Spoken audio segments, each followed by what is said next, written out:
Well, hello everyone. I'm Tyler Chrestman, and welcome to the Chrestman Conversation. Today, we're going to be talking about the removal of statues and sort of the erasing of history. Good, bad, all the arguments for and against. We're going to start by talking about something that is a little simpler than most of the cases that I'm going to make, which comes in regard to the Confederate statues. So there has been a call in recent years to remove statues of Confederate soldiers and generals and sort of monuments to the Confederacy just in general. It started with the Confederate flag and has moved on to statues. And we've had this lively debate for a couple years now about whether or not that's a good thing. And I think for the most part, we can make some clear distinctions here. So, as I said when we did the podcast recently about the Confederate flag, I am against the banning of things just in a general principle. I don't think we should ban things that the majority of society even thinks are bad for the public. So when you're talking about the Confederate flag, I don't care if 80% of the country hated the flag. I would not be in favor of banning it. I take a slightly different view when it comes to public displays and monuments, when it comes to the Confederacy at least. So the Confederacy, here's the distinction that's easy to draw. The Confederacy, Confederate generals, for example, they were traitors. They were traitors to the United States. Now, I am an American. I love the United States, think it's the greatest country in the history of the world. So I don't like traitors. I don't like traitors to the United States, people that go against the country. And the South did that. They seceded from the Union. We fought a war against the South. 600,000 Americans died in the Civil War to preserve the Union.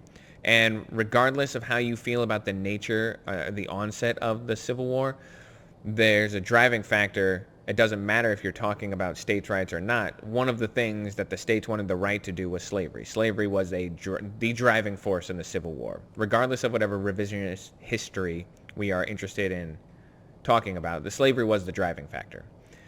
And it was evil. And the South had an evil view at the time of the Civil War. So when we're talking about removing generals, Confederate generals, statues of them from public places, I go back and forth. I am sympathetic to the argument that they should be removed. I don't think they should be destroyed. I think they should be removed and placed in a museum and placed in the proper historical context so that we can learn about the history of the country and the history of the Civil War, which I think a lot of people don't know enough about. And we can learn from the past. I don't agree with destroying monuments or toppling them. That is not bad. The process of removing them should be left up to the process of democracy. I think towns and cities should put things up to a vote to take down statues. I don't like the idea of a city council just getting together and saying, we're going to take down a statue. So I have some qualms, but for the most part, I'm sympathetic to it. Now, here's the argument against it, though. And it's not so much a defense of Confederate statues. I will just say I don't care. I don't care about Confederate statues. What I do care about, though, and what I'm always leery of, is the slippery slope argument. And we've now watched it come. Everyone's fear about what would happen if we removed Confederate statues is now coming true. The fear of the people on the right who said, well, if we take down Confederate statues, what's to stop them from coming over statues of Washington and Jefferson and the founding fathers? And everyone who tried to dismiss those claims is, oh, well, no one's talking about that. Well, now we're talking about that. Now it's actually happening. And this is a big problem because here we are today, and we have a serious problem on our hands, and I think that it needs some dissecting so we fully understand why it's a problem in the first place.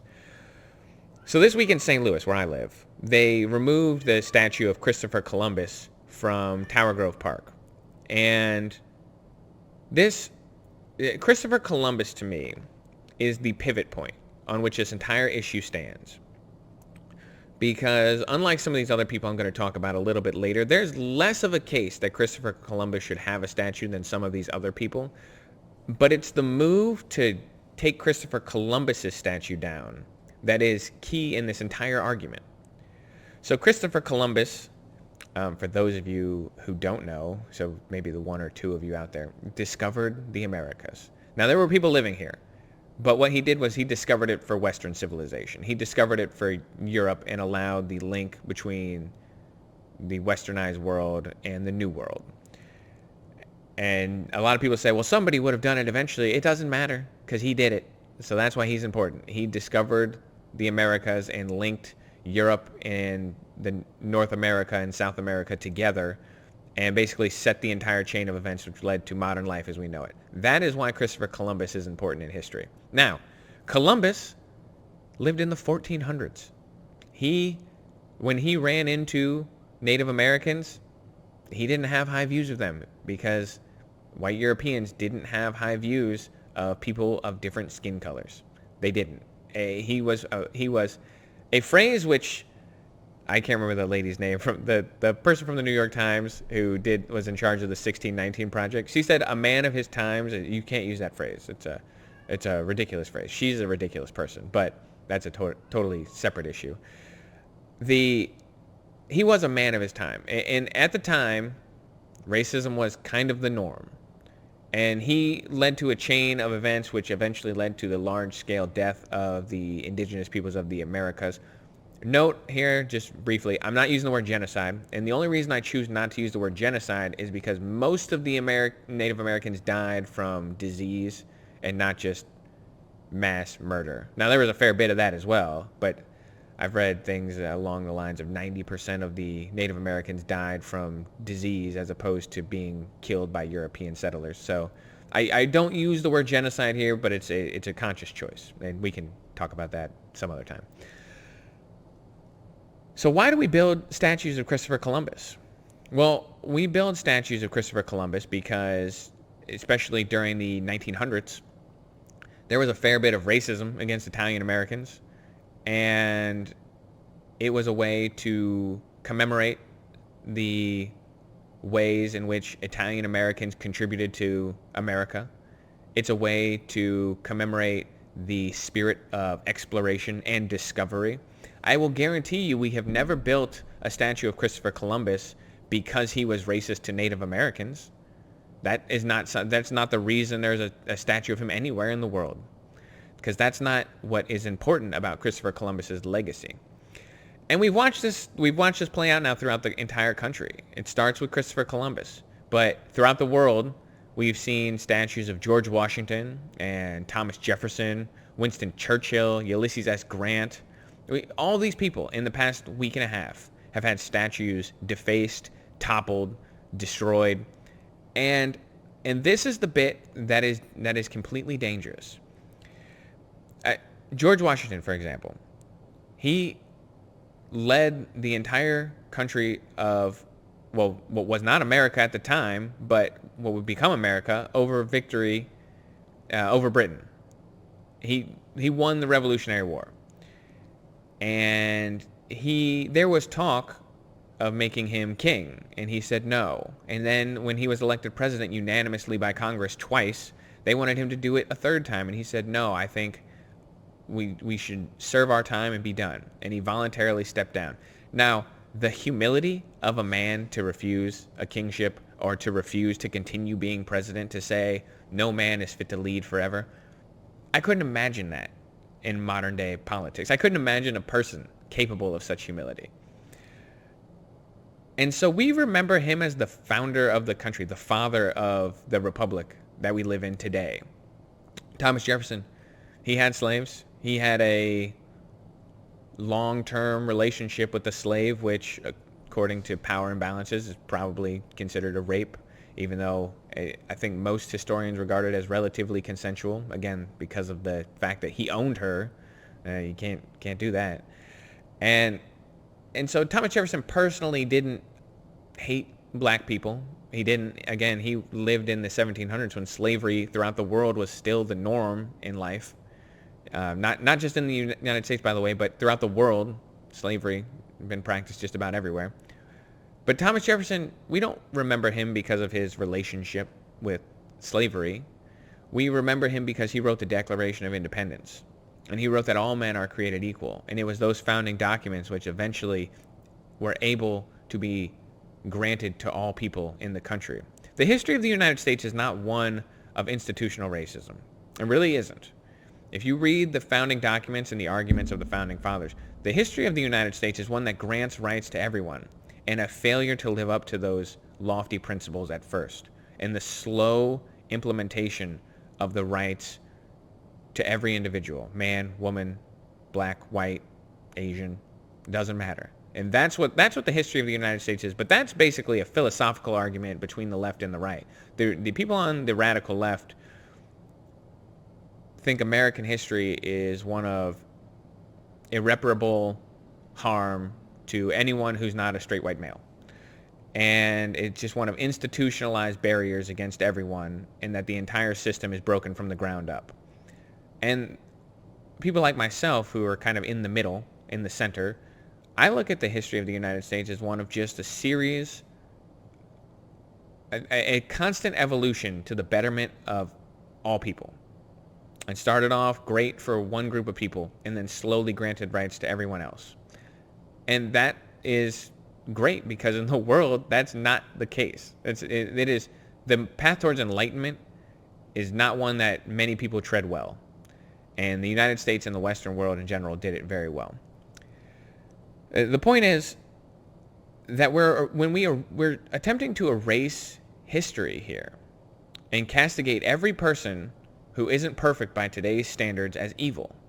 And that's not a good thing, nor is it actually a moral thing to judge people from the past so harshly that you forget everything that you owe them. We stand on the shoulders of giants. The people who came before us, who gave us the rights that we have, the right to criticize the government, the right to speak your mind. Well, you owe those to the Bill of Rights. Those are written by Madison. And you say, oh, thank you, founding fathers, for the wisdom to guard against the tyranny of government and allow me the ability to now, 200 and something years later, criticize you and say terrible things about you. I'm all for it. If you want to talk poorly about George Washington, do it.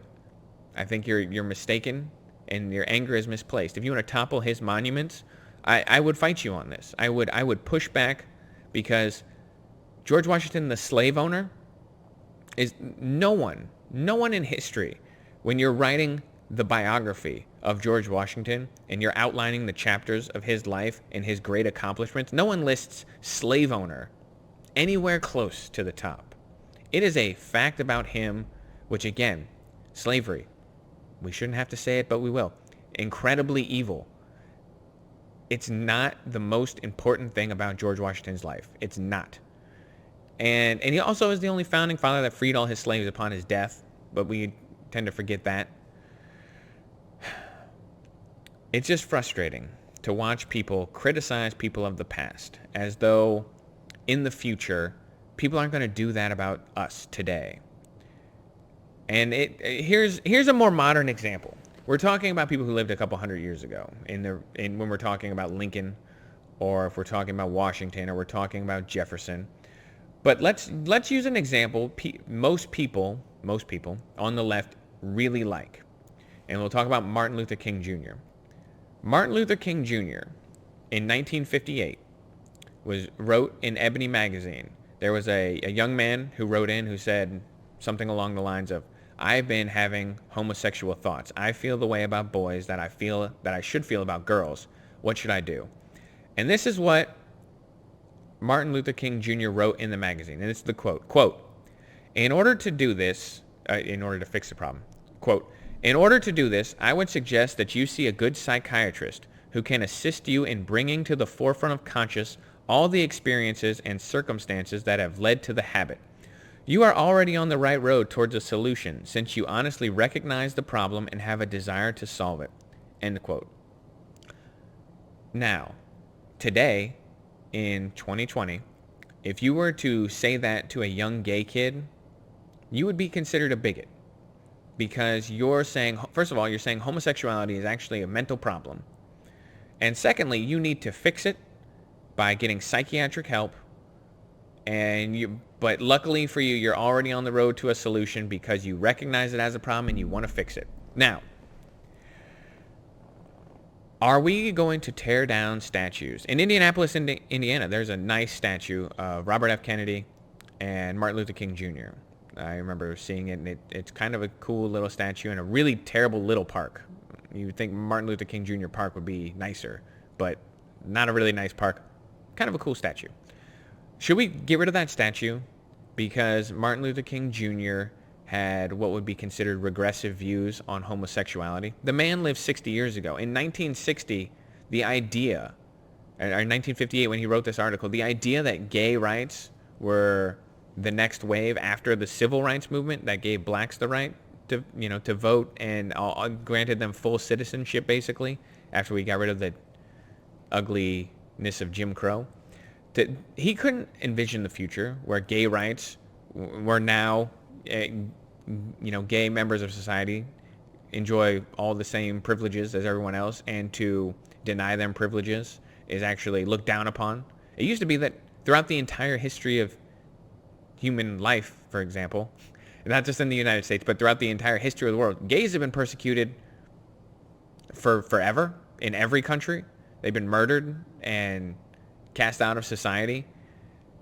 And so 60 years ago, Martin Luther King Jr. didn't know that was going to change and that was going to be the next civil rights movement when we're talking about gay rights.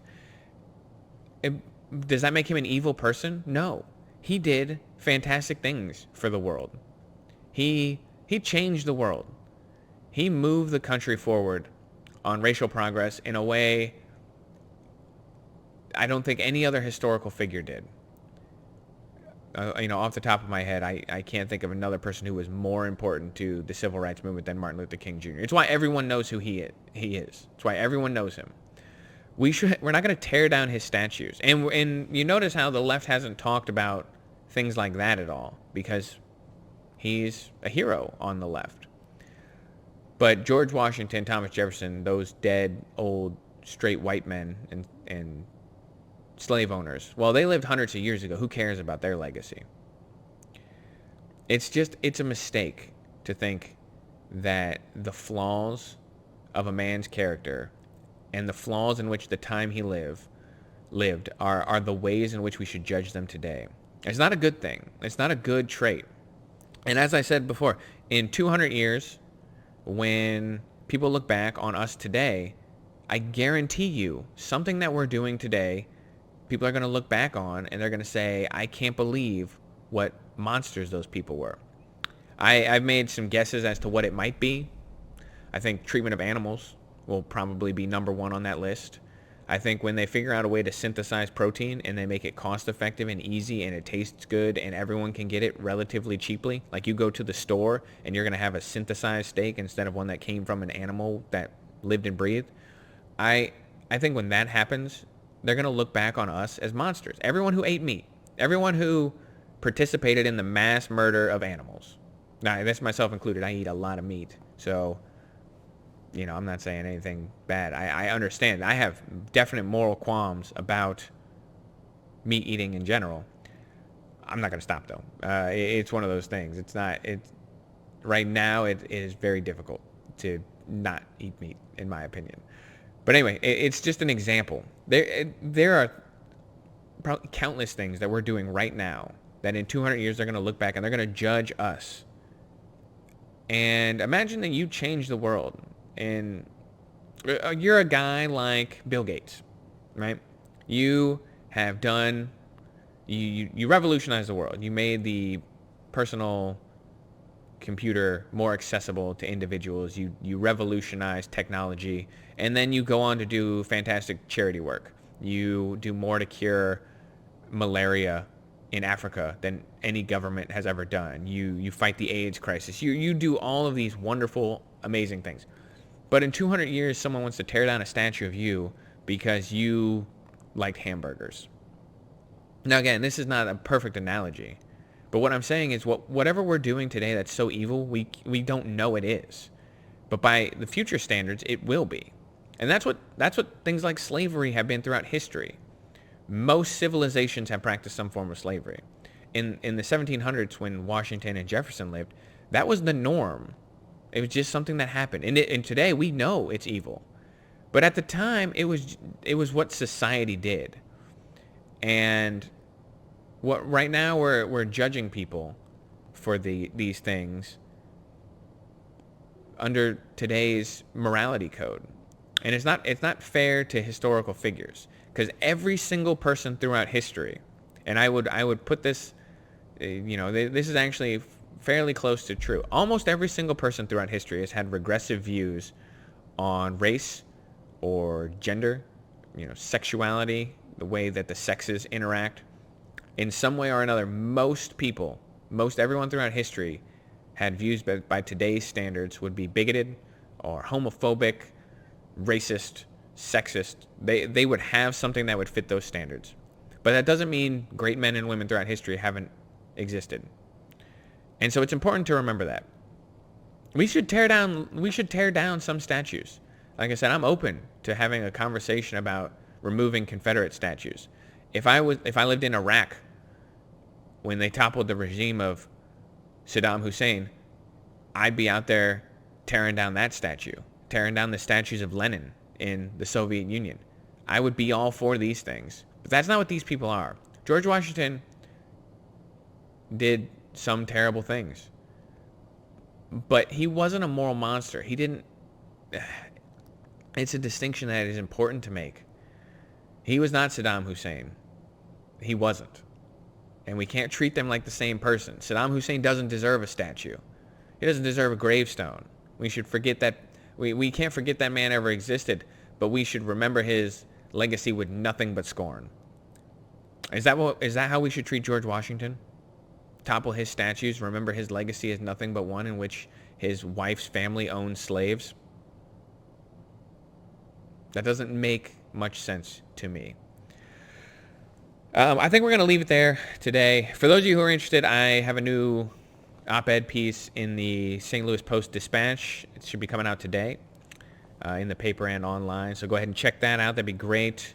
For those of you who are new to the podcast, I want to thank everyone who's been watching. It's been great to watch the viewers kind of go up and up. Any questions or comments, feel free to leave them in the YouTube video or shoot me an email, which you'll find in the link below this video. I think we're going to leave it there today. I hope everyone has a fantastic day, and I will see you on the next one. Tyler Chrestman, signing out.